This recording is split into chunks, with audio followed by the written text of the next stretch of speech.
Ореховый печенье дайындаймыз. Ол үшін бізге ұн, сары май, ұнтақталған жаңғақ, тұз және жұмыртқа қажет болады. Ұнға сары май, ұнтақталған жаңғақ салып, барлығын жақсылап араластырып аламыз. Қолмен араластырсаңыздар да болады. Мен бұны комбайнмен барлығын араластырып шығамын. Ең соңында жұмыртқа салып, қамыр елейміз. Қамырды қолмен елесеңіздер болады. Комбайнмен елеге міндетті емес.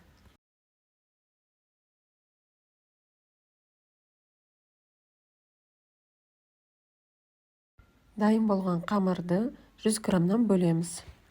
Қамырды 100 грамға бөліп алғаннан кейін алақанымызға қойып, домалақ форманы келтіріп аламыз.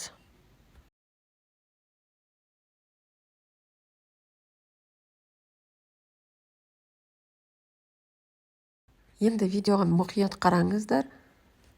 Қамырды печенье формасына келтіреміз. Печеньені сопақ формаға келтіріп, шетке қаратай жұқалаймыз.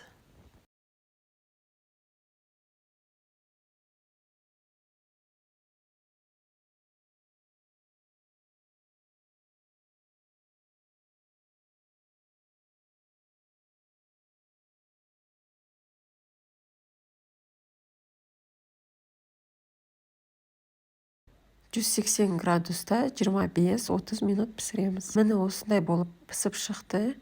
Енді печеньемізді суытамыз.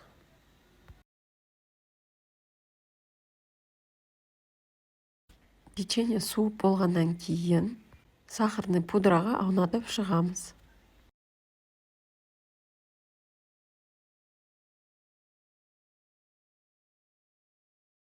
Бұл рецепті қалаған жаңғақтарыңызды қолдансаңыздар болады. Печенье дәмді әрі жұмсақ болып шығады.